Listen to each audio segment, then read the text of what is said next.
All right, so good morning, everyone. My name is Stephen Greenlee with the Reno Police Department. I'm currently assigned to our DUI division. Part of my job with that is to, obviously, I just investigate impaired driving. I also teach our drug recognition expert program. Part of that program is, well, the whole program really is designed to show our officers what are good clinical indicators of impairment that we can pick out for different drug categories. So we really look into the physiology and the outward things that would affect driving that we'd see on a daily basis in our driving population in people that were under the influence of different drugs to include cannabis. So I do want to preface this whole thing with, I know that once you hear, oh, there's an officer talking about cannabis, that's probably going to be negative. I don't come at this from a point of view of if it should be legal or not. That's none of my business. All I care about in this presentation is just getting across to people the effects of cannabis and how that can negatively impact driving and how it does cause impairment. I just want people to be safe out on the roadways. It's my main goal here. All right, so I know this was kind of talked about a little bit in the previous presentations with the doctors there, but I do want to cover a couple quick things just again to kind of add on to some of that. When we talk about different cannabis ingestion, really we have two main ones that we focus on: inhalation and oral consumption. So with inhalation, we talk about high levels of delta-9 THC, which is the primary psychoactive ingredient of cannabis. With that, it is the primary psychoactive ingredient, so it is impairing in and of itself. When we talk about the oral consumption of that, though, we get into the hydroxy THC, which is multiple times more impairing than the delta-9 THC. So when the previous doctors mentioned how cannabis impairment can last significantly longer with oral consumption. One, that has to do with the process of it breaking down in your body and how you consume it, and it breaks down in your liver and produces that hydroxy THC. But also because the effects are multiple times more psychoactive, it can be significantly longer in the timeline of impairment. So another thing I wanted to point out too that I don't have on the slide here is there is a third type of a metabolite that we look at, just kind of the rumored one out there is that we're always looking for that inactive ingredient, the carboxy THC, which when you talk about the typical, it can be found in your system for up to 30 days. That is non-impairing. We know that it's not written into the law as being an impairing substance. So if anybody has concerns about us looking for non-impairing ingredients of cannabis, that's not something we're interested in. We're only looking for the things that we know are going to affect people's driving and their ability to be safe out there. All right, so let's get into some of the physiological effects. I'll kind of explain each one of these effects and kind of how we pick up on these and how we notice them in our investigations. And then I'll talk about kind of tie those together into why they're impairing for your vision or impairing in general for driving. Physiological effects here. So pupil dilation. That's one that we commonly see. You will see that when we do our full evals, we look at 3 different lighting circumstances. So we'll look at room light, near total darkness, and direct light. And we see across those generally is pupil dilation occurring with cannabis use. So we're seeing cannabis affecting your ability for your pupil to react properly to lighting conditions. All right, lack of convergence. This is also known, if you went to an optometrist, they would refer to it as convergence insufficiency. And convergence insufficiency is a naturally occurring thing. It occurs in approximately 11% of the population. This is something that, generally speaking, if you went to an optometrist and they found this in you, they would do something to try to correct that. They can give you exercises to make it so that your eyes will converge. Part of our ability to converge our eyes is our ability to focus on things as our vision, as we have to look out at a distance or look at a closer object, our eyes have to be able to cross. So that's something that's a medical condition. But when we look at cannabis use, we do often see lack of convergence occurring. So we do see that convergence insufficiency that would not normally be there if they weren't under the influence of cannabis. All right, some other physiological effects. I know they mentioned quite a bit with the heart disease conditions and issues that they're looking at in some previous studies. You do see increased heart rate, elevated blood pressure, eyelid and large muscle tremors. These are all things that we do commonly see especially when we do some of our roadside testing. We can see the eyelid tremors and so forth. Consistently, we do see a high increased heart rate with cannabis use. So if there was any misconception of cannabis always kind of lowering everything, that is incorrect. And we found that through multiple studies, and just anecdotally on our own, we see that quite often. All right, other physiological effects.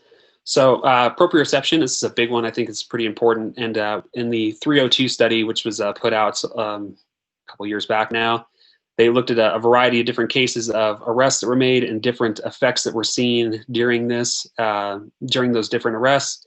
And one of the tests that we use frequently is the finger to nose test, where we ask somebody to touch the tip of their finger to the tip of their nose and then bring it right back down. This tests their proprioception, which is their relative understanding of where they are in space related to the rest of their body. So what we often see is they're not able to touch the finger to the tip of their nose. We see issues with that. So they'll touch on other portions of their face, which can be an issue. We'll talk about why driving-wise that can be a problem as well here in a little bit. But proprioception, again, is just that concept of you're able to understand and judge where you're at in space related to other objects and yourself. All right, decreased ability to estimate time. Often when we do the Romberg balance test, which is a time estimation test, is in addition to an assessment of balance, we do see that they have a decreased ability to properly assess time. So what we're looking for there is we're looking for them to estimate 30 seconds, and we give them a plus or minus 5-second window. Most of the time when we do this on anybody that's sober, we get them, they're pretty much within a couple seconds of the 30 seconds. We give them that entire 10-second window, and often we find them to be relatively fast compared to even that. So oftentimes I see people under the influence of cannabis estimating 30 seconds in under 20 seconds. So it's definitely a decreased ability to estimate time. Short-term memory loss, this was also talked about in the earlier presentation, but in our assessments of these on the road, when we do the typical walk and turn test, I'm sure everybody's kind of seen in the stereotypical DUI field sobriety testing, where we have somebody walk a straight line, make a turn, and then come back. Most of the time what we see an issue in that test, and this was also bore out in that 302 study, but the short-term memory loss occurs and is prevalent when we get to the turn. They can never remember to take several small steps around their front foot and come back down. Sometimes they'll walk backwards, they'll make a 90-degree angle and walk off on the line. They'll forget how many steps they're supposed to take in the first place. All those kind of things, which are indicative of an issue with short-term memory when it comes to cannabis consumption. All right, so let's talk about some of the driving impairment. Now we're kind of blasting through this stuff, so if anybody has any questions, please throw those in the chat. I would love to answer them. But when we talk about vision, obviously vision is probably one of the key things that we need as to properly function while we're operating a motor vehicle. So when you have pupil dilation and lack of convergence, the biggest things that occur there is, again, when objects move further or closer away from you, you have to be able to converge your eyes on those objects to focus on them.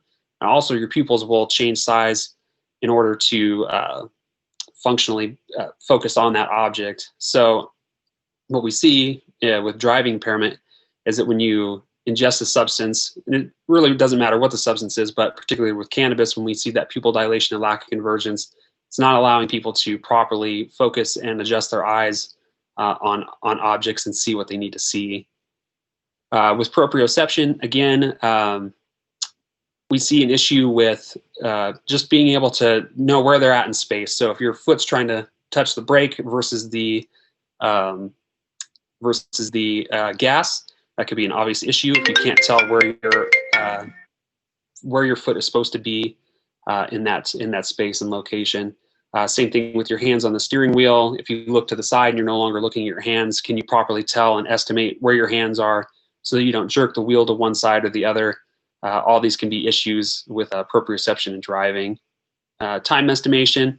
I don't know if this is specifically correlated, but one of the things that we do look at is they do have oftentimes a fast time estimation. And one of our number one reasons for stop with a DUI cannabis investigation is speeding, as kind of a surprising fact. Anecdotally, I can say that's a very common thing. If I'm running radar, it's a good reason for stop for most cannabis use. They're usually speeding well over the speed limit. Also, in that same study, they found that the most common reason for stop was speed as well. So time estimation is obviously an issue when you're operating a vehicle, estimating not only how fast something is moving towards you, or how fast you need to be able to clear an intersection or whatever it may be. We have to be able to estimate time while operating a vehicle. Then we also get into kind of finally the cognitive dysfunction. So obviously if we're having issues related to focus and being able to pay attention and remember things that are occurring in our environment, those could all be problems when it comes to operating a motor vehicle. So with all that, wanted to be brief. I didn't want to get into too much of this. When we get into the schools on these, we do talk about these topics for hours on end. So this is kind of just a quick overview. So again, if anybody has any chat questions for me, please throw those in there. Also, all my information is there.